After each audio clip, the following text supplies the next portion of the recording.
The very first interview that I had in the series was with Nathan Hill, director of Tomboys and prolific producer and actor as well. He's Australia's answer to Andrei Zhilavsky or something like that. I'm not really sure. Sorry, Jerzy Skilimovsky. I wouldn't really know. It's He's as prolific a director as he is a writer. Anyway, so Tomboys came at a time when they're, torture porn films or Gorno, whatever you want to call it, was sort of like reaching the end of its peak. But this film sort of stood out, and arguably it's his most popular film. Anyway, we explore his filmography and his life in relation to film, which didn't seem to be that separated from film itself. In fact, they were closely tied together so passionately and so infused that it was almost impossible to separate the two. And you could tell that he eats, lives, and breathes cinema, which you need to do in order to do as well as he did in this industry.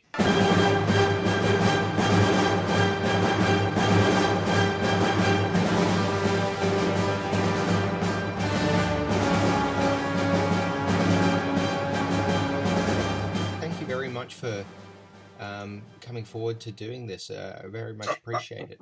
Yeah, because I think it was, I'm helping to produce The Debt Collector at the moment with Richard Wollstonecroft.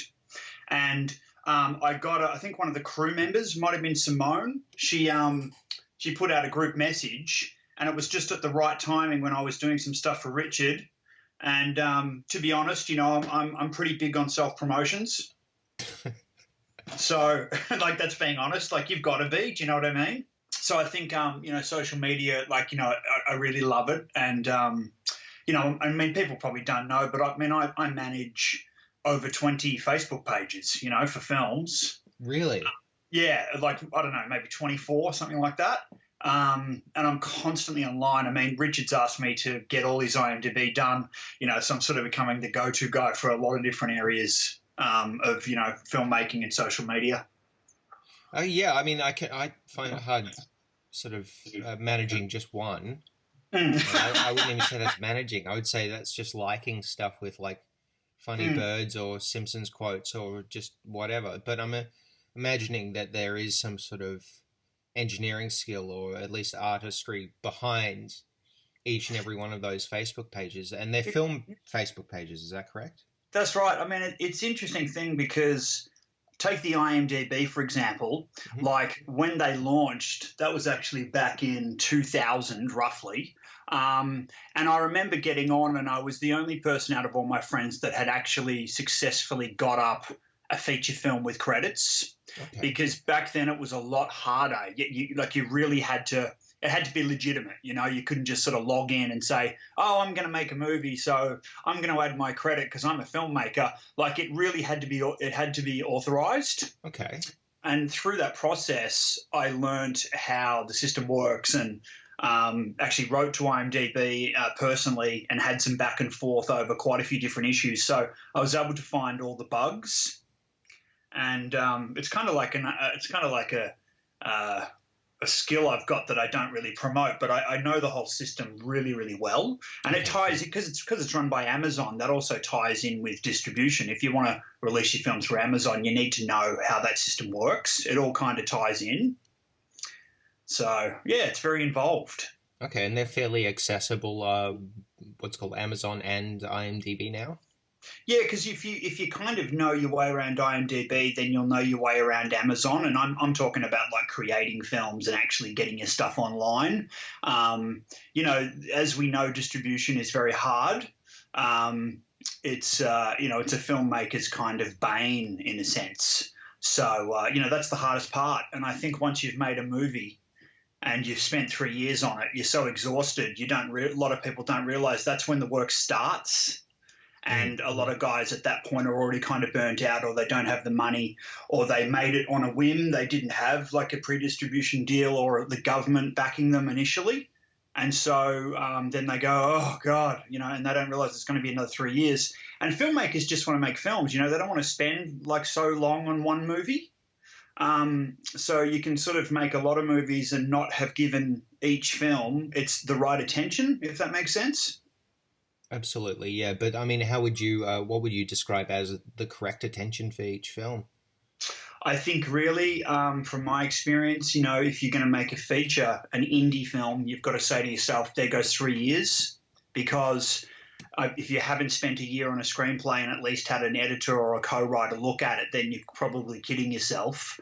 And then you're going to shoot, like most shoots will go for a couple of months, maybe a couple of weeks, depending on the budget. But then there's always pickups. There's always ADR that you've got to get from actors for audio. So you're looking at another 6 months to a year in post. I mean, music score is going to take no less than a month, maybe 2 months, and then post production. God, we know how long that goes for.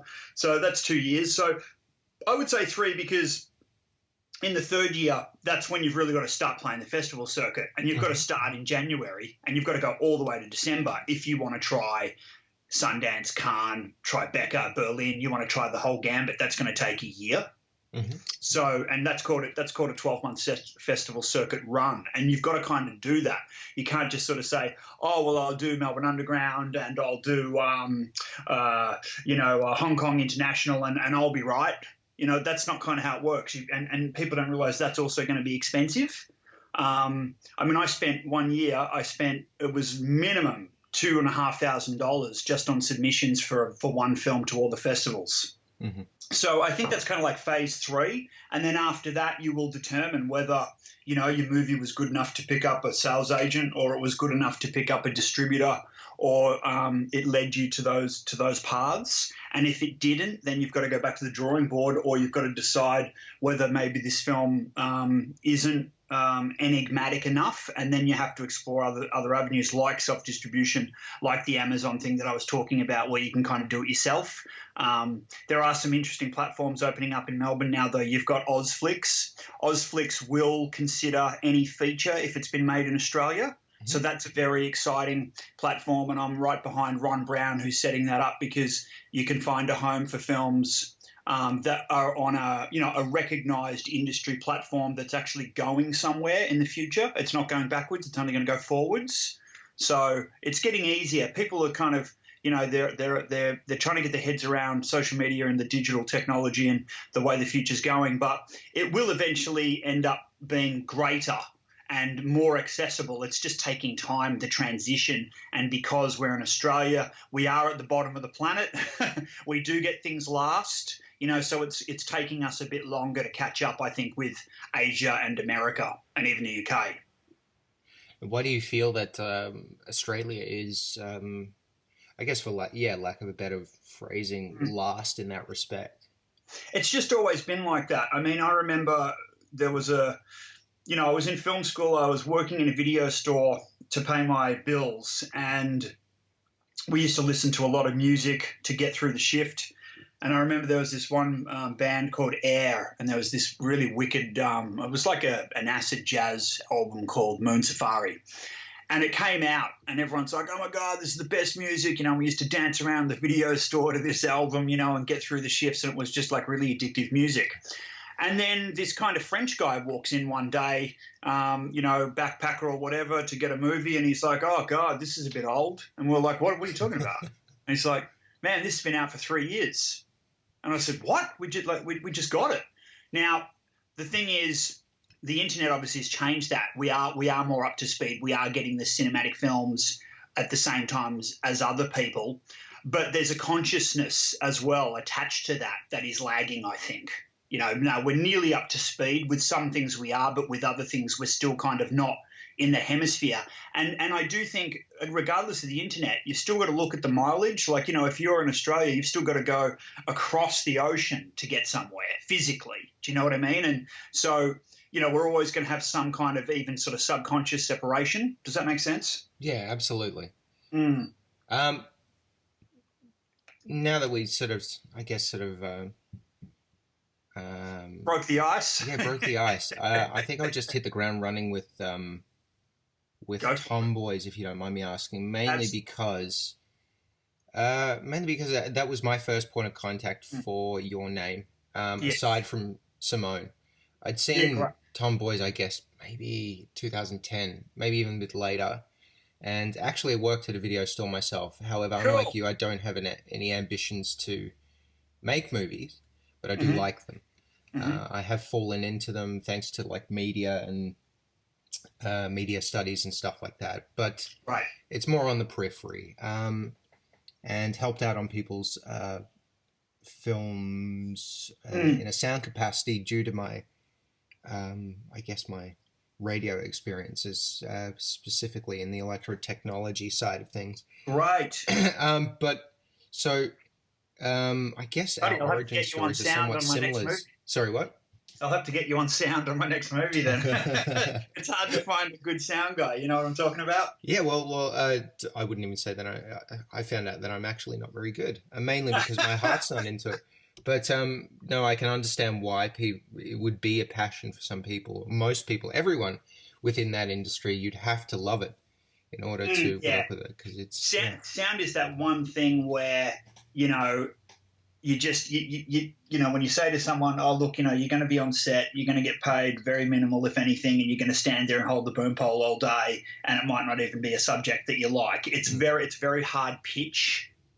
And it's one of those roles, and I know guys that have put their hand up for sound, even though they might not necessarily be great sound recorders, just to kind of get on sets. Sure. Which is a bit of a double-edged sword, because it actually ends up hurting the movie because you don't have great sound, and when you get to post-production, you're in damage control, and it really sucks. But yeah, it's definitely a role that we need more passionate people about in Melbourne, because a lot of passionate DOPs and actors and directors, but there's bugger all sound guys. There is in post, but in actual location sound, it's a very difficult one for indie filmmakers to get it right. I can understand where that need for passion arises. Capturing good sound, it's maintaining consistency. That's right. Arguably, that's what makes it the safest aspect of production if you are a skilled technician. However, you're right, it's fairly bereft in creativity. You've almost got to find creativity within that execution. But you as a filmmaker, I don't know, what was that avenue that sort of facilitated that creativity? What brought you into movies? It's a great question. Thanks. I think being creative, I mean, I haven't publicly said this in a lot of interviews, but my family came from a very kind of low class to working class kind of upbringing. Sure. And that forces you to, as a kid, when you can't get all the toys you want, you're forced to be creative. And so, I really started out as a youngster painting, drawing, writing, sculpting.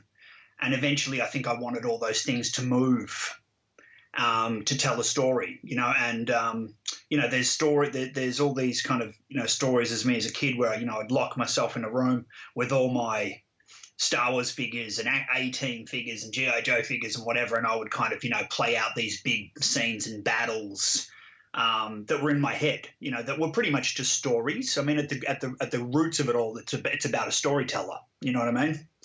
And I was one of those guys, in school camps and friends' houses and weekends and stuff, like if there was a campfire or whatnot, I would kind of be the guy that would be telling the story. And quite often it would be a kind of a ghost story or a horror story or something like that. And so, that kind of eventually when I kind of got my hands on video cameras, then I was able to start experimenting. And I started with animation first. So I did clay animation, and then I did stop animation with actually some of my action figures and stuff like that. I did a huge one that had all the Masters of the Universe. It went for like half an hour. That would have been epic. It was awesome, bro. And then I think in media in school, in secondary as well, my major assignments were animation. And then I kind of stumbled. I was always into martial arts, and I stumbled onto this guy who was the Australian middleweight champion, and so I interviewed him. So my major assessment was kind of like a corporate video in a sense, but I was very innovative because back then, and I'm showing my age, but when I was doing it, no one else knew what that was, particularly where I was from. Sure. So I was kind of doing things that were coming naturally that other people in the industry were saying, oh, you've done a corporate. Oh, you've done stop animation. Oh, you've written a story and you've done this and that. Oh, great. Well, we'll come and do this. So I guess it was a kind of, in honesty, it was a natural progression. But it wasn't until I really got my hands on video cameras, and a lot of those were friends or families and stuff like that already had them. We couldn't afford one, and so I think I ended up borrowing a whole kit even from the school on a term break. And I did that because I was part of the SRC, so all the teachers and the principal liked me and they trusted me. They wouldn't have done it for anyone else. But they let me take the whole kit, and over the summer break or whatnot, I shot my first movie, which ended up going for about half an hour, and that's how I started. Oh, excellent! And which one was that? It's actually a half an hour martial arts film called The Samurai. Okay, which cool. which has never gone public. But my first actual full length film was made only a year after that, which is called The Hidden, which I'm right now as you and I speak, I'm actually remastering it. Really? Yeah, because a lot of people are like, oh, we want to see your first feature, and because I was learning and I was growing, and back then, there wasn't internet. Do you know what I mean? It was like a VHS pirated movie that went around like all the suburbs, and it played at a couple of festivals. Oh, cool. But it wasn't until after, like that was sort of when I was, adolescent, but it wasn't until I graduated from film school and gone through the proper channels that I actually made Tomboys, which is what you and I are going to talk about, and that's my first proper commercial feature. Well, let's stick on The Hidden, because I know I'm looking at it now. I mean the IMDb page, and like initially what comes up is like the Boogans or like I don't know. Well, The Hidden. Yeah. The 1987, I think it was. No, I think it'd be 93. No. The sorry, it you mean seems to be inspired by the 1987 Jack Shoulder film with Kyle MacLachlan, where he plays in it. Well, but I mean, that's just on the surface. However, what I'm seeing on the poster is a lot of Lovecraft and a lot of stuff Lovecraft, like that. yeah. Where was that? Where was the impetus behind that film? Interesting you said Lovecraft, because I did enter Lovecraft's film festival with my student graduate piece, The Strange Game of Hyde and Seek, which is a 30-minute gothic period piece around the Jekyll and Hyde genre.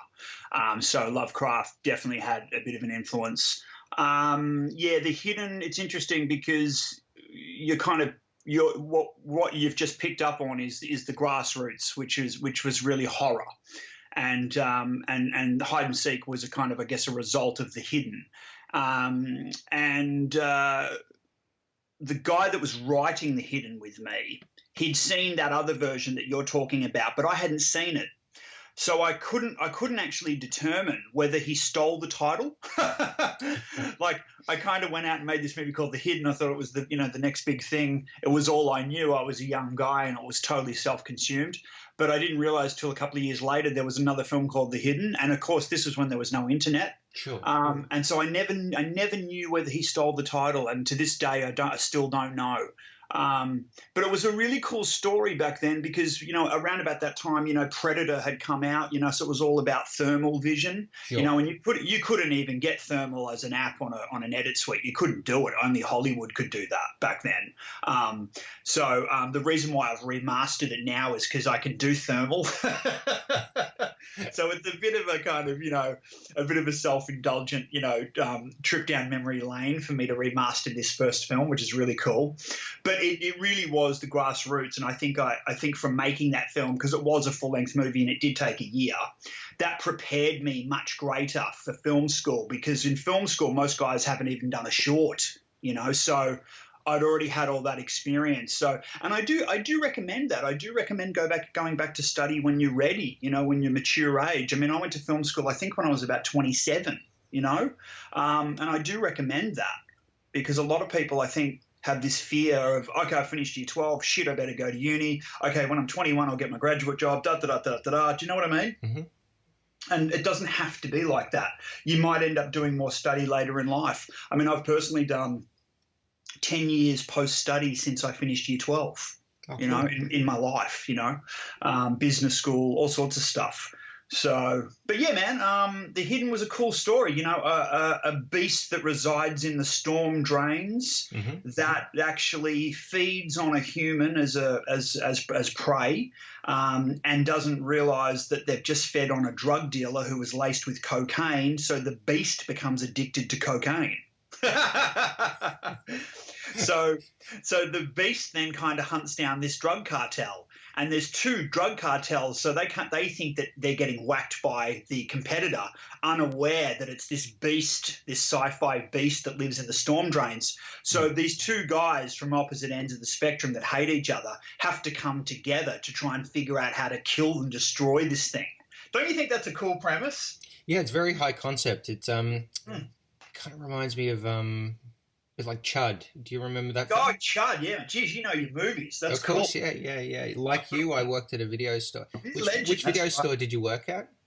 Man, I actually worked for several. I worked for a few different chains because my very first job was when I was 15. I worked in a movie warehouse that was run by one of my uncles, who's in actual fact my godfather. He was really well known in the industry. He actually opened one of the first video stores ever, which was in Baronia in about 1979. So he was kind of like showing me the way, So once I worked for him, then I was able to branch out and work for Video Easy and Movie Time, Movie Land, a whole I mean, I've probably worked 7 stores, to be honest with you, bro. Did that go away once the video stores started to go away?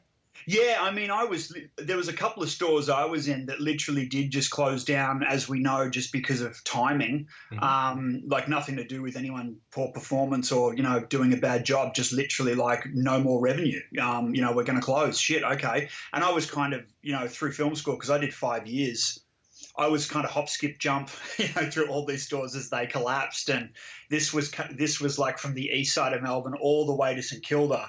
I mean, one of the last ones I managed was Movie Time St Kilda, which was like a cult store. All the customers of mine were actors and filmmakers, people like Jeffrey Wright and Dan Fredrickson, Damien Walsh-Howling, all these sort of guys. And some of them even worked in this store. I think when I left, Richard Cawthorne took my job. He's now an AACTA winner. It was crazy, this kind of, hub of cult people. Yeah, but I kind of milked the cow as long as I could because, like you, I just love films and I could just go in and get movies for free. Absolutely, that was a big incentive. You know what I mean? And someone said to me, Nath, you watch too many movies, and I said one year, I said, okay, well look, I'll do a tally and I'll keep a record just to see how many I am watching. And I had a little diary and I wrote down, okay, today I've watched 2 films, the next day I've watched 3 films, whatever. In that year, it turned out that 1/3 of that year I had been sitting in front of a TV, as far as hours go. Now, that's a long time. That's a hell of a lot of films, and that was just in 1 year, And was that part of your education, or was that an addiction, or both? I mean, Tarantino's always said, I didn't go to film school, I went to films. I totally understand that concept. Between you and I and everyone now who's going to hear this interview, I've done both. I mean, I've done the film school and I've done going to the films. Do you know what I mean? So, sure. And I think that's what's enabled me to, kind of dominate in so many different areas of the industry because people don't see me as just one thing. I do several things, and I think that's really great because you can keep active and you can always kind of change hats and you never get bored. Okay. So what was the impetus behind Tomboys? Tomboys is interesting because, you say to yourself, okay, I'm going to do my first feature. And from what I discovered, particularly low budget, there weren't many concepts that would really work that would be successful. Do you know what I mean? Like, unless you've got a solid budget and a distro guarantee, when you embark on this first feature, commercial level, you've got to really be careful. Do you know what I mean? You've got to think it through because you don't want to bomb, and you can bomb really, really easily. So what kept coming to me was horror, and, kind of what I would call a dressed up stage play, like a piece that was going to be mainly dialogue driven, that could be all contained within one major location, that was going to be kind of easy to execute. But it can be all easy to execute, but then you've got to have that twist. Do you know what I mean? You've got to reinvent the wheel. So lucky for me, I had actually watched a lot of these kind of really gross, gory rape revenge movies that came out in the 80s, like I Spit on Your Grave and Demented, and a lot of Farrah Fawcett movies. And Extremities, yeah, Extremities, correct. That's the initial one that I sort of got from it. Extremities was because they were. Tomboys could have also almost been a play. That's right. Extremities was famous for being a play. Look, you're absolutely right, man. I love that you know your films. That's a big plus in my books. You know, you've definitely won points with me there, bro. Yeah, look, I think Extremities was good too. It's a fine line because I don't like movies when I come out of it when I kind of feel like, oh, did it really need to be a film? It could have been a stage play. Like if it's done badly, I will always say, oh, they didn't need to make that. Just do it as a play. You know what I mean? But I think, thankfully, with Tomboys, there was enough barbaric stuff going on that it was visually exciting. So it was worth making it into a motion picture. But yeah, for me, it was like, you know, how do we kind of take revenge on this guy and how did they mutilate him and do it in a way that we haven't seen on screen before? And I know you've seen the film and you were pretty grossed out. Did you feel that there was some original violence in there? Now that I think about it, now that you've said it, without sounding like a brown nose, yeah, it does sort of come off. In the spectrum of torture porn films, yeah, it is, and I say that in a non-pejorative sense. Yes. Yeah, it is original. Yeah, definitely. I appreciate that, man. And you know what? It was really tricky because the classifications board looked at it and they did say this is very close to porn. And I was kind of like, I was a bit shocked. I didn't know whether it was a compliment or not.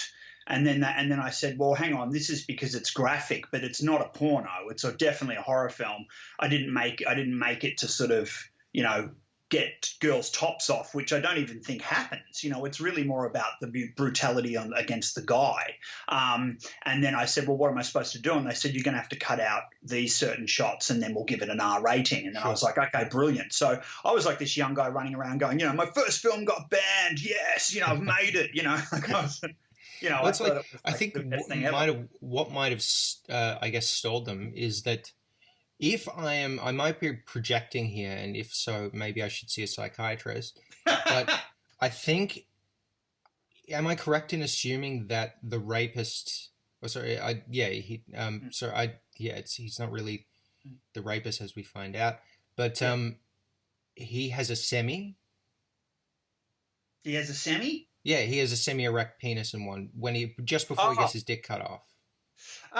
Yes, because he's also at that point he's kind of like he's half concussed. He's also drunk. He's probably got some drugs in his system as well. That's and true, she's also, if we remember, I think she's also been kind of masturbating him. So she's kind of it's kind of just this big sick kind of cocktail of different I guess different situations, all kind of you know, climaxing together, because I think from memory she needed him to have a semi, as you put it, which is funny, to kind of even cut it off. So there's this kind of sadomasochistic masturbation going on, combined with the violence of severing it off. So you're right there. There is. I guess that's probably why classification said it was borderline porn, because there is that type of stuff going on. But yeah, I hadn't really thought about it in context until you mentioned it like that, and that's very clever. That's something that was being directed on the day, but I had forgotten whether it had translated. No, it did translate very well, and that's great. Yeah, it did make it sort of it made it incredibly effective, and I guess that's even why, you know, a lot of these details get blurred. I mean, that's why you choose, I'm guessing, to begin it the way you do in media res.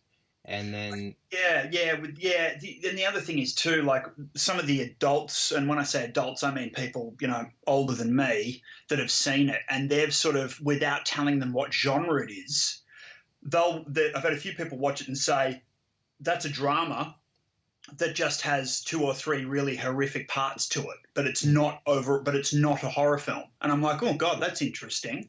It quickly gets labeled horror because it's like, well, how do you market it?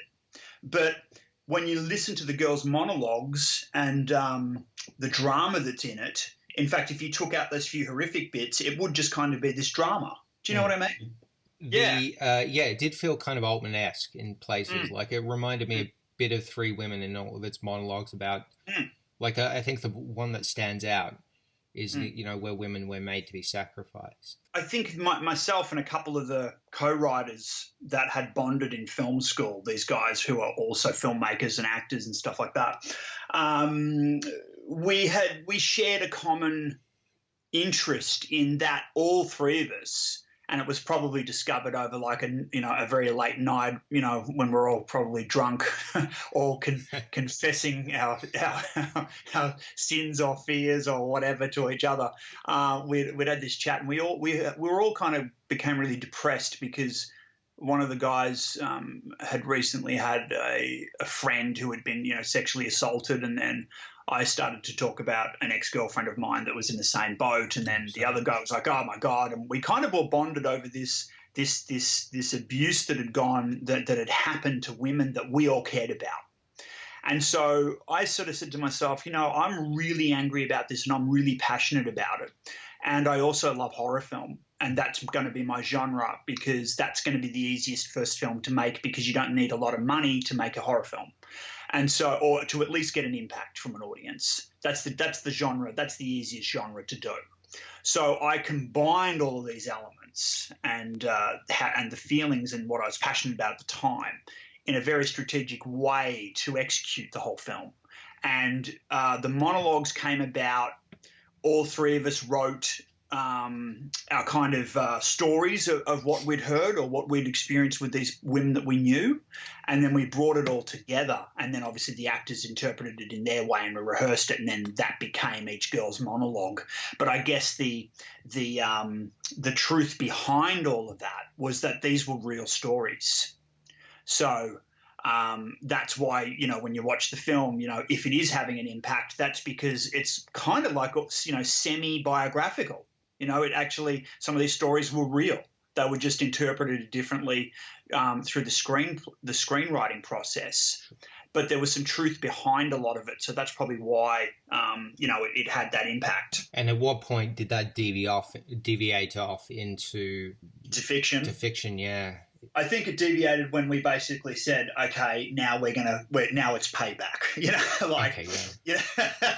Payback was all, because the girls that really suffered, they didn't have any payback. And, I've seen Tarantino go through a similar debate with the press. They'll often say, well, you're promoting violence, your films are violent, you chose to do that, therefore you must be a violent person. And that is just not the case. We've still got to remember that it's fiction, and that we are telling a hyper reality, but for the end result to be entertaining. Do you know what I mean? Now, for me with Tomboys, it was hyper reality. Hopefully it was entertaining, but it was also made for those girls and for any woman that has kind of fallen into a sexual assault scenario, hasn't had the justice, hasn't had a voice, hasn't been able to get revenge, so they can go and grab Tomboy, sit at home, and for 90 minutes just indulge in a fantasy and say, well, I'm not going to get my justice, or I'm not going to be able to kill the guy that hurt me, but I'm going to watch this film. I'm going to imagine that I've killed that guy.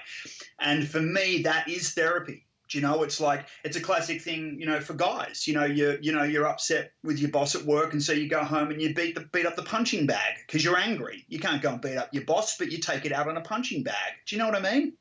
So for me, it's therapy. But the media will be very quick to point a finger or try and find a way to either label you or find fault in you.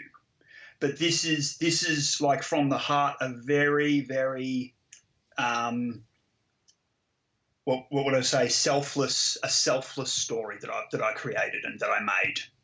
It's selfless. Sure. It's not for me. It's for the girls. Well, that's very noble. Thank you.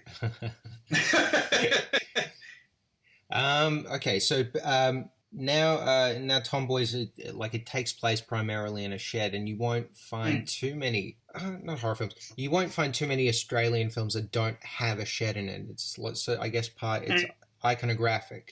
And, like, saying that, what's your response to... Yeah, I've got an answer for that. Sure. When I was watching Wolf Creek, there was a scene which was probably like the scene that had the most impact for me, where Kirsty Morassi gets tied up and John Jarrett's about to kind of assault her, and it goes down in this tin shed. Mm-hmm.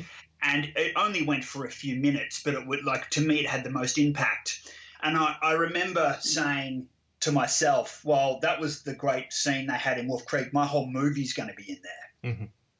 You know, and again, using that kind of one room filmmaking strategy where you know you're going to be able to pull something off because it's contained on a low budget. So I've always referred to films like Pi or Cube, one room movies. Sure. And they're very hard to pull off. I mean, in film school, that's what they used to say. They were like, if you can keep an audience entertained for 90 minutes in one room, you've made it.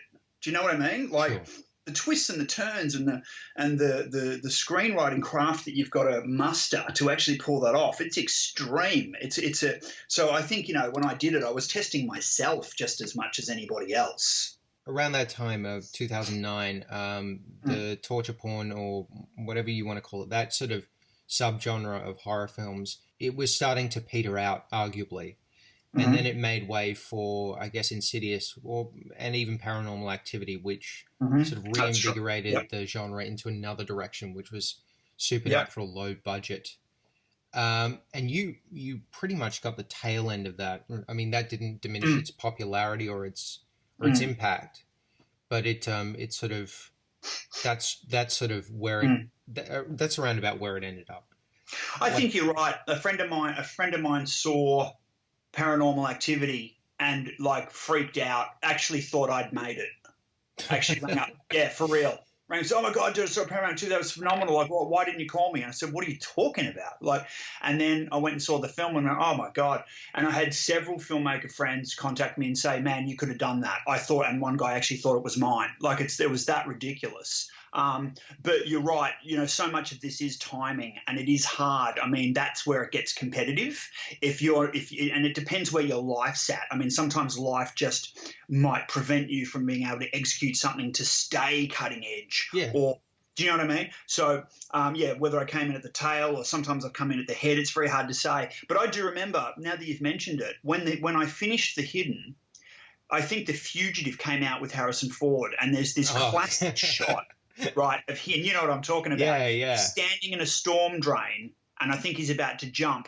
When that came on TV, like the ad for that film, everyone that was working on The Hidden was like, "Oh my God!" It's like, because we literally had a shot that was identical. And that's awesome. The only thing you can do as a little guy, in Melbourne, Australia, at the end of the world. When you're doing that, you've got to have a sense of humor, and you can only say to yourself, well, I must be doing something right. Sure. Because if it's cutting edge and you're on the pulse, you must be doing something right. And truth be told, that's happened to me many, many, many times. Sometimes you get upset and you're like, oh, why isn't it me? And like I was talking to Richard Wollstonecroft recently, and he's like, when I made Bloodlust, he goes, that was just before they made Dusk Till Dawn. It was a vampire action film and it had never been done. And I was like, God, I know exactly what you're talking about. So, yeah, and I think, that's where studios come in, because if you're in America and you're making a film from a studio, you'll have that power. You know what, man? Yesterday I just watched the teaser to The Mummy with Tom Cruise. Oh, me too. And, you know what I mean? and I swear to God that the premise is exactly the same as Queen of the Damned. It's about an ancient female demigod that comes back to life, that comes back to present day, and then all hell breaks loose. You're in Queen of the Damned as well. I'm in Queen of the Damned. So I'm looking at the Mummy teaser and I'm like, well, first of all, the concept's Queen of the Damned. Then as I go through the cast and I see Russell Crowe's in there playing Dr. Jekyll, I'm like, are you kidding me? Like, this is like the Queen of the Damned meets The Strange Game of Hide and Seek. You know what I mean? And it's like 2016. Like, it's ridiculous. Like, the industry, it's like a snake that eats its own tail. You know, Rugrous. it's crazy. So, you know, I mean, the Jekyll and Hyde film I made is what got me on the map, you know, and Queen of the Damned was the first, professional feature I acted in. So I think I'm going to love The Mummy. I mean, that's got everything in there that I love. But you can't help but sit back and go, oh God, you know, hasn't it already been done? You know, like you do have those feelings if you're also a filmmaker. It can also be frustrating. With Australian horror films, there seems to be like a tie with the land. There's, as you pointed out earlier, Wolf Creek, and that takes place mainly in the desert. Yep. And then you got like Razorback and that's well, even like Wake in Fright. You know, recently I've met the director because he's out here for Monster Fest. Sure, and again, Ted Kotcheff.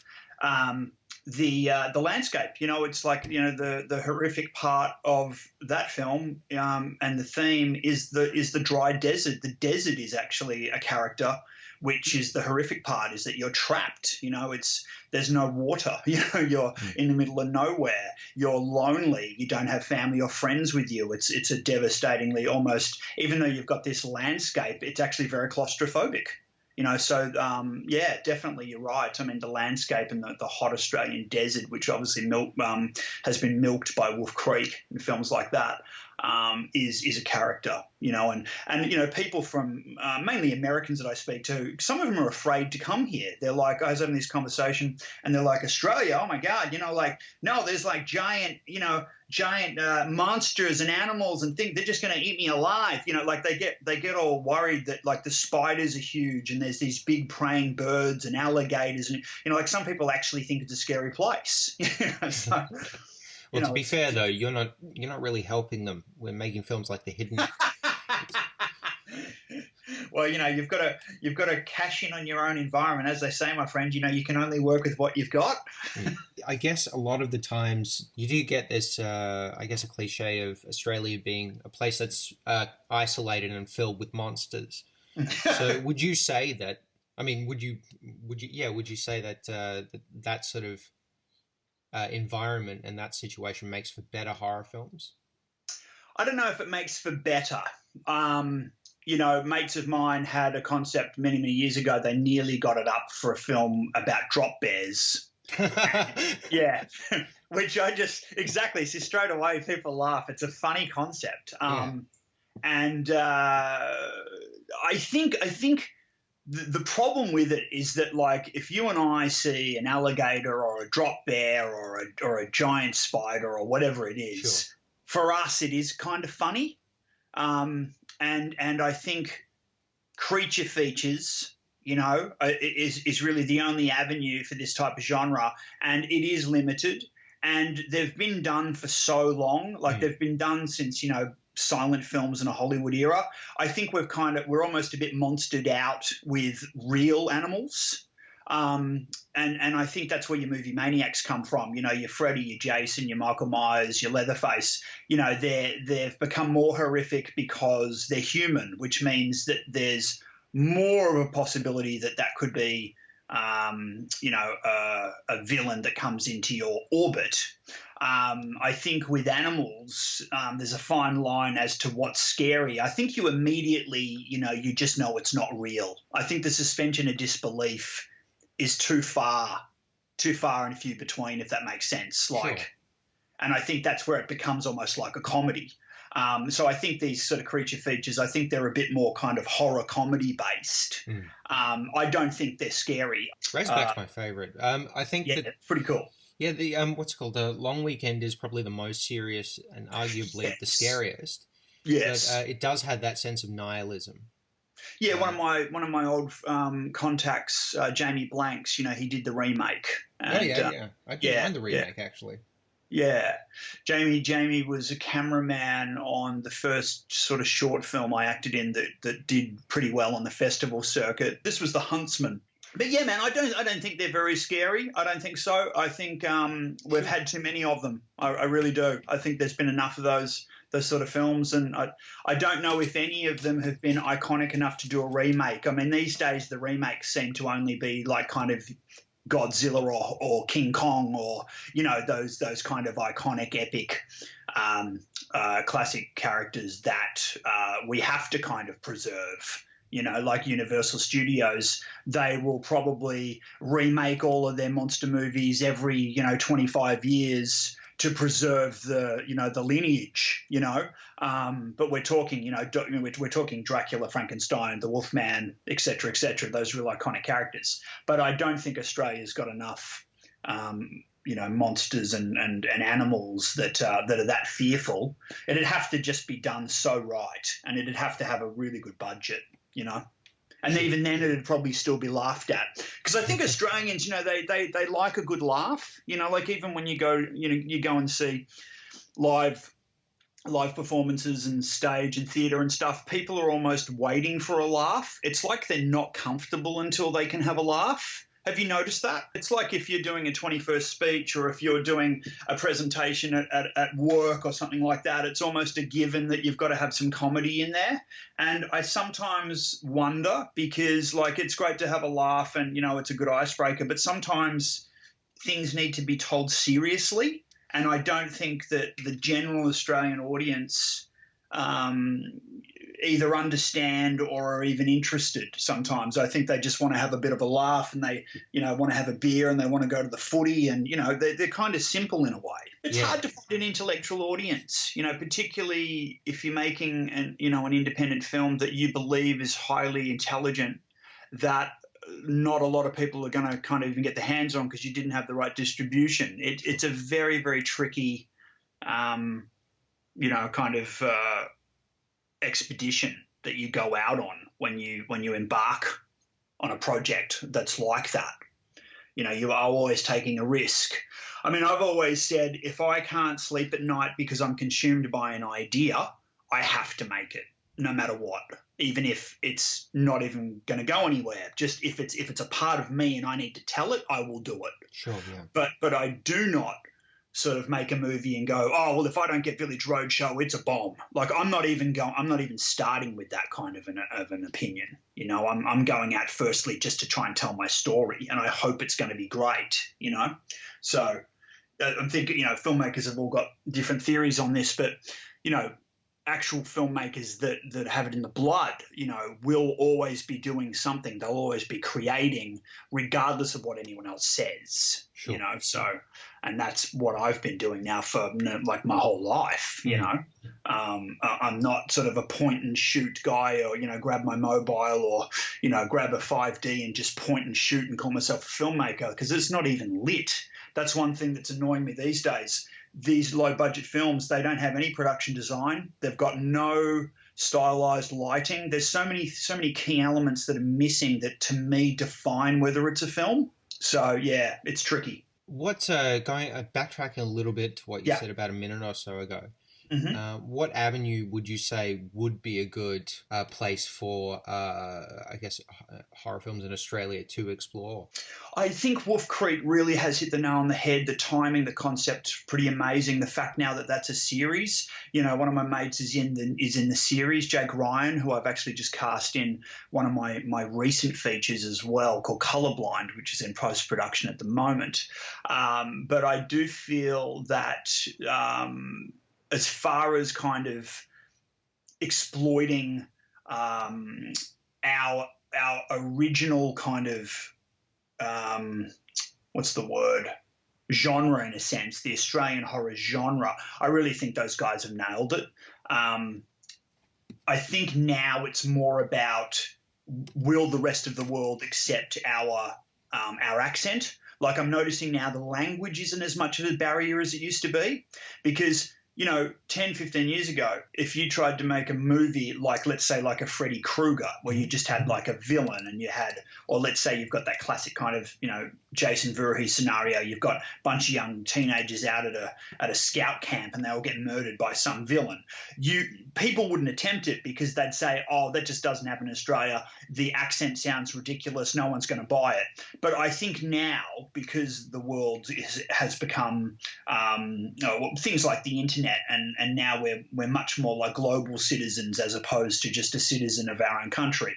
I think our tongue's becoming more acceptable. So I think that now we can start to try to make these genre films that we've all grown up on, that we love. I don't think it needs to be the desert, and it doesn't need to be drop bears and alligators. I think we can just attack a horror film like America would, and just have the confidence to kind of give it a go. Sure. And I think monster pictures are really kind of on the precipice of something big. I feel like they're supporting almost like what you and I are talking about now. That's what they're trying to do. And I think it's only a matter of time. I have a great horror script that, when the timing is right, I will definitely be throwing my hat into the ring. So, that they're the sort of scripts that we need, the ones that are pretty much believable. Whereas I don't think, creature features, they're not believable anyway. They're almost a fantasy. But just a couple more questions regarding your character in Jasper, private investigator. Yeah. You mentioned earlier that you're doing another film, or you've just almost completed another film, Colorblind, and that it also features a private investigator. Very true. What sort of attracts you to that character of the PI? Yeah, it's an interesting question, because Jasper was a PI, and then I went on to play an actual detective in Model Behaviour, and then following Model Behaviour, I played an ex-cop in Revenge of the Guilo. So I kind of felt like I'd done, the kind of start, middle, and end. With Colorblind, it was more the fact that movie's heavily influenced by your kind of Hitchcock murder mystery sleuth films. And when I went back into that genre of film, I discovered that a lot of them kind of are a private investigator. Sure. That's a whole genre. And I thought, well, I've done Jasper, but Jasper was more of a what I call a private dick, because he was a pickup artist, and it was a comedy. Mm-hmm. So with Colorblind, it was a bit more, well, let's do it serious. Let's play a serious private investigator, not a funny one. And it's a nice, easy character to play, particularly for me, because my acting arguably has been the better acting I've done is when I'm playing a character that is a little bit inquisitive, sure, that's a little bit straight, that's a little bit mysterious. It just seemed to fit the mold, and it was one of those characters that I knew I could play, whereas sometimes there are other characters where I look at the script and I'm like, well, I can't play that. I'm definitely being realistic. You've got to look in the mirror. I don't want to be disillusioned. Sure. But that was definitely a character that I knew I could nail. And just, I guess we'll touch on one final subject, which is Cult Girls. I think that's... When I went through the script with Mark, because I came on board as the casting director, and I was pretty adamant with him that I wasn't going to act in it. Now, you're going to love this story, knowing now what you know about me. I wasn't going to act in this film. And then he got right to the end of the script and he goes, look, I know you weren't going to act in it on principle because you're the casting director.